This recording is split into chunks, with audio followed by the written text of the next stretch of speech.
Tout est noir. Et on ne voit absolument pas de gens, les rues sont vides. Les rues sont vides. Et puis, quelqu'un qui arpente les rues, qui marche, et qui se met à parler dans les rues. Il parle de Jésus. Il parle de Jésus. Dans l'obscurité totale. Je ne sais pas s'il y avait des gens qui l'entendaient. Mais lui, il parcourait les rues. Il allait pendant longtemps, il marchait en train de parler de Jésus. Pour dire la manie de Dieu dans les manières humaines. Comment recevoir l'aide divine?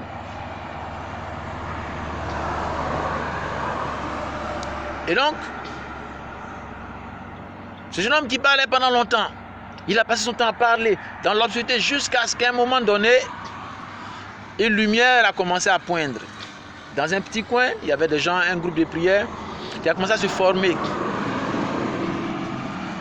On y était pendant un moment et puis après, j'ai vu que pendant que ce groupe de prière continuait de travailler, le jeune homme a été séparé. Il est allé quelque part, il a commencé à mettre en place un certain nombre de choses et puis la lumière a commencé à se faire de plus en plus. Et bon, pour ne dire que c'est quelques détails. J'ai compris donc que le Seigneur était en train de me parler d'une période de ma vie qui peut-être serait traversée par une grande obscurité, une période de presque absence. Et j'ai vécu ça pendant longtemps.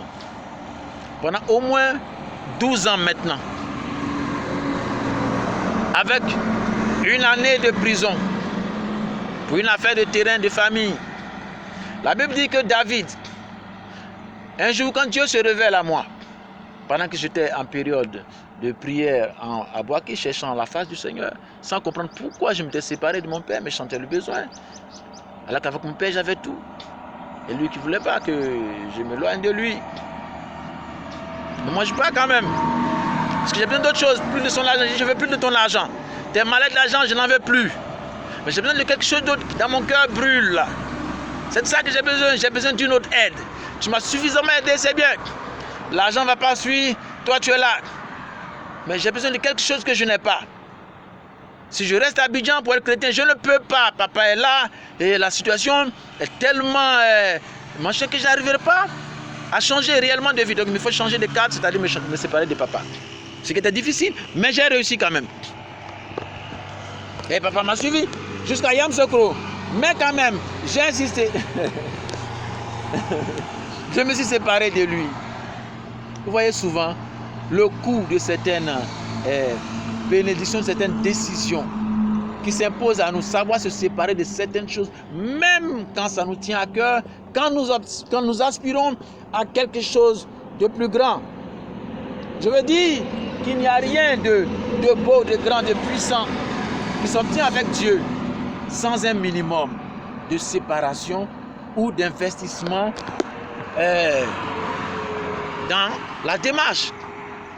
Il me fallait faire un choix entre l'amour de mon père et l'amour qui s'exprimait profondément en moi. L'amour de mon père incarnait l'argent et toute cette aisance complice de mon père.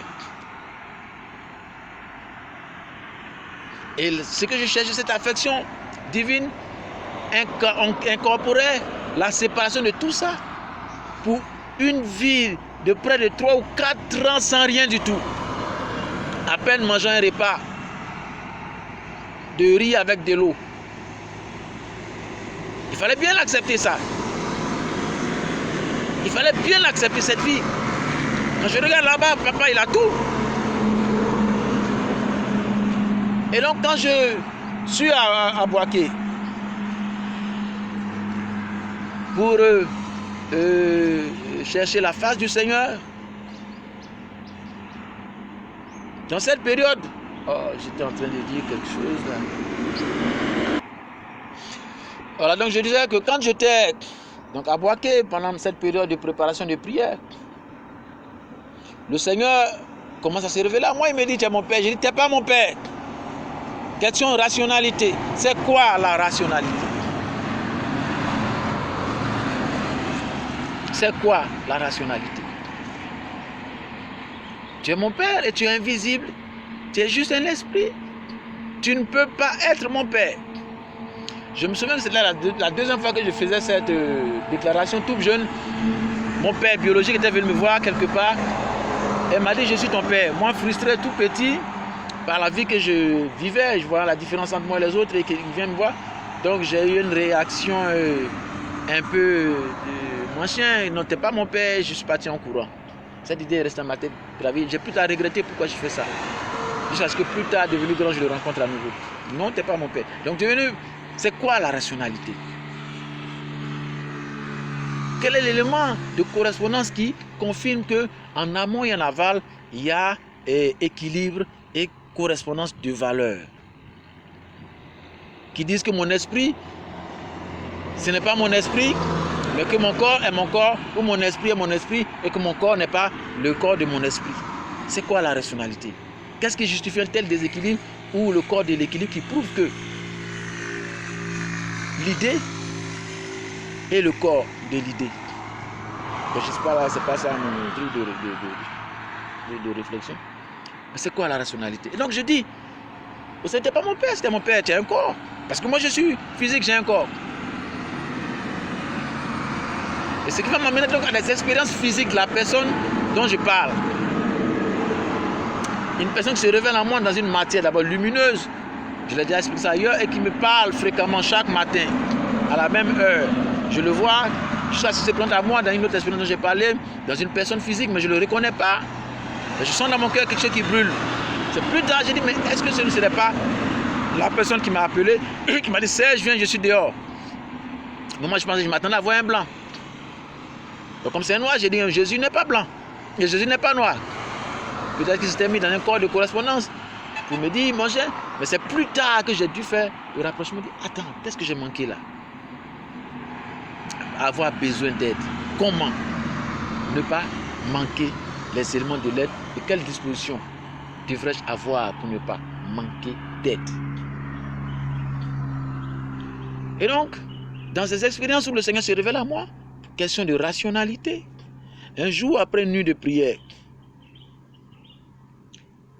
je suis couché, j'arrive le matin parce que je passais toute la nuit en prière. Pendant mes périodes où je cherche la face de Dieu, je passe tout le temps en prière. Toute la nuit en prière jusqu'au matin.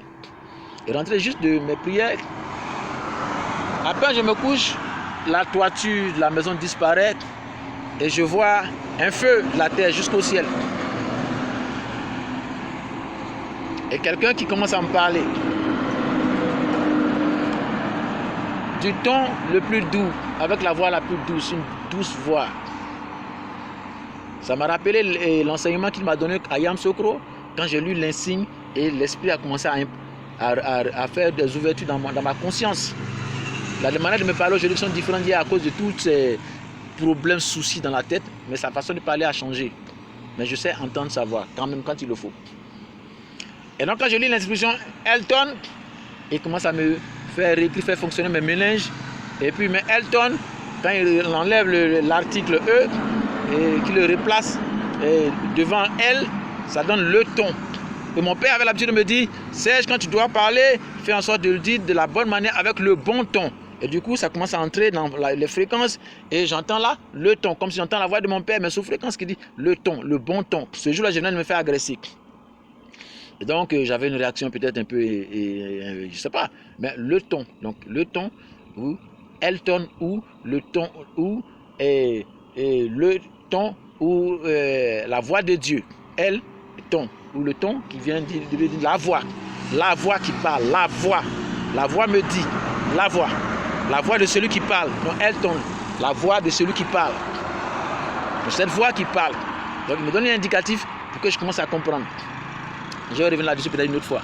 Donc le ton, la voix. Ce jour-là, la voix commence à me parler depuis là-haut. Cette même voix qui m'avait parlé en 2001, de 2002, commence à me parler. Et suite à cela, j'ai dit que là, quelque part, une inscription se fait sur le mur. Et puis après cela, il dit, il me parle de, dans une traduction de son amour, comment recevoir l'aide de Dieu. Alors je lui dis, mais si tu m'aimes, comment est-ce possible? Et la voix continue de parler. comme s'il répondait à quelqu'un, il dit donne ça à Salomon. Tout ça, donc j'essayais de comprendre les voies de correspondance. Son amour, c'est lui qui l'aime bien. Et puis après, il parle de Salomon. Et quand je me réfère donc à la Bible plus tard, pour savoir comment recevoir l'aide, puis-je recevoir l'aide de Dieu, puisque je suis toujours en train de chercher son aide, je me rends compte que David a planifié pour la maison de Dieu toutes choses, de sorte à ce que Salomon, quand il vient, il passe à Salomon les acquis de ses victoires. Et Salomon devient une bénédiction de sorte qu'en son temps, la pauvreté est éradiquée sur toute la terre. Et donc j'essaie de réfléchir toujours sur ces choses, mais comment faire, moi en ce qui me concerne, pour, comme on appelle, faire valoir cette pensée, cette révélation, cette vision. Je ne sais pas, mais je me demande, mais peut-être que Dieu, il dit, il n'a jamais vu le juste être abandonné, mais pourquoi je vis comme ça? Pourquoi je vis comme ça? Et pourquoi je vis toutes ces choses, cette façon de vivre? Ça m'amène à cette réflexion, comment recevoir l'aide de Dieu. Et je me suis souvenu qu'un jour, mon père, un mois avant son décès, m'appelle, Serge, je viens. J'arrive la veille du jour, j'arrive ce jour-là, et puis j'arrive au salon, il me propose donc une lettre. Est-ce que je peux t'aider? Ton problème de terre, de terrain. Je suis un peu bousculé parce que peu de temps avant, j'étais venu avec lui, avec un ami qui m'a dit allons voir ton père, s'il nous trouve un terrain, moi je construis tout. On lui a demandé un terrain non loin du village en bordure de la lagune Ébrié. Et il m'a dit pourquoi cet endroit? J'avais oublié que c'est là-bas qu'il faisait ces trucs, machin. Et bizarrement, c'est l'endroit que nous avions demandé.